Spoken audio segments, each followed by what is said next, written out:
Hi, welcome to BioStock. Aqilion is a small biotech company based in Helsingborg, Sweden, with the aim of delivering new treatments for chronic inflammation.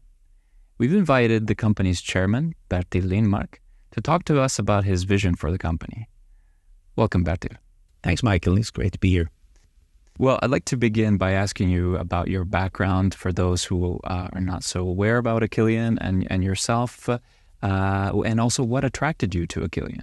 Okay, yeah, I'm a Swede, as you probably can hear from my accent. I started studying medicine many years back, not too far away from here in Lund, and sort of MD, PhD. Thought about my career and decided to go into pharma, which was quite unusual. Started at AstraZeneca, and had leading roles in drug development. Also did a stint in Japan and then went to become head of R&D at Almirall down in Barcelona in Spain. So I've been in the biopharma industry for a long period of time, and for the last 7 years I've been CMO of biotech companies, small, growing from 5 to 55 or something like that, which is the nice period in the biotech companies. Mm-hmm. So very nice to be here, and the Aqilion story is kind of unusual. Because Helsingborg is not supposed to have a biotech company, I think, but for odd reasons, they managed to distill something out of the old Leo sort of expertise and organization. And one of my former colleagues, Johan Lund, was chairman of the board of Aqilion, and he works closely with the company, but he also wanted to do more of the science and less of the chairmanship. So he asked me if I wanted to be chairman, and I didn't know anything about Aqilion, of course, but I was attracted to the level of expertise and the fantastic opportunity that this company has with just working with a few people with fantastic networks and being able to produce interesting molecules that can probably do a difference for mankind. Mm-hmm. Well, and you've been a chairman of the board at Aqilion for about a year now. Yes. What is your vision now that you've been there for 1 year? What vision do you have for the company?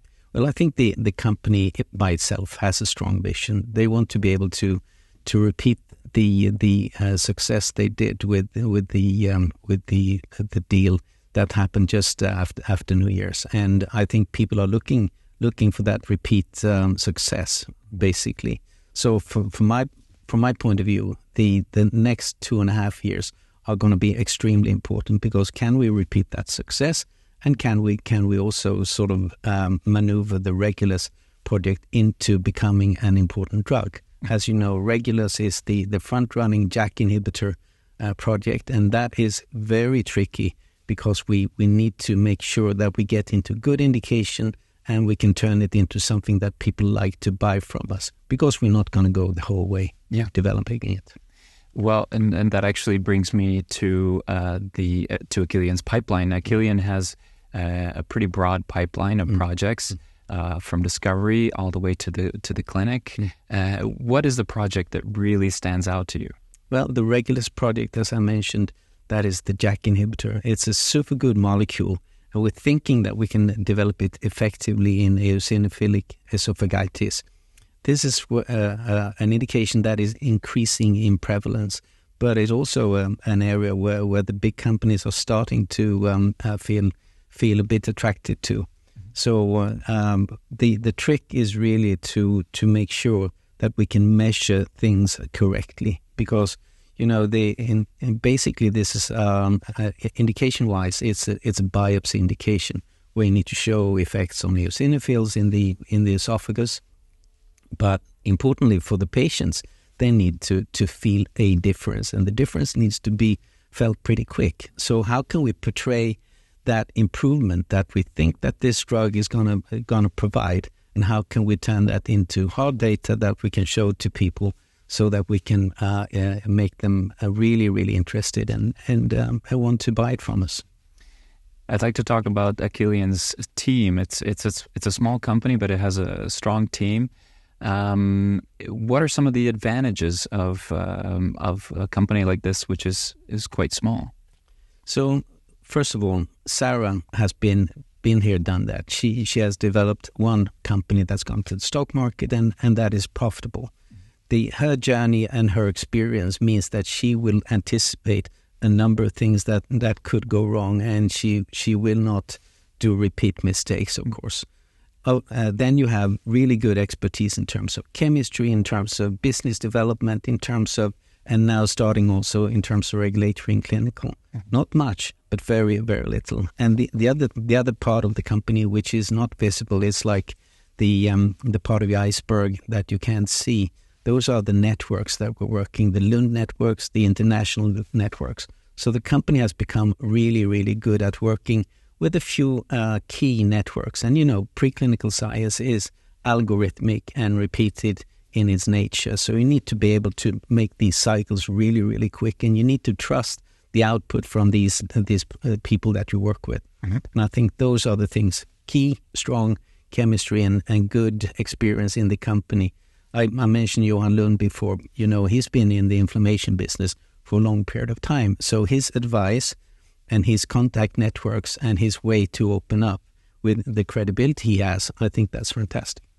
And finally, to wrap things up, could you talk about Aqilion's direction for the future?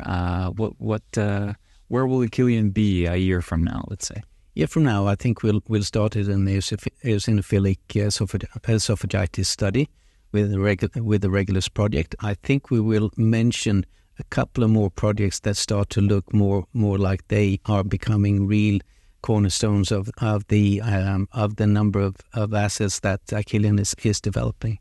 And people will probably see that this is again something that could potentially repeat what we did with the Merck KGaA and the TAC1 project.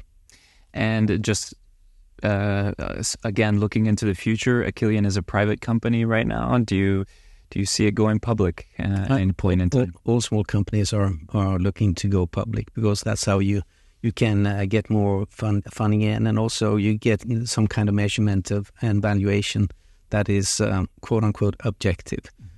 So that is certainly one of these paths that we're looking at.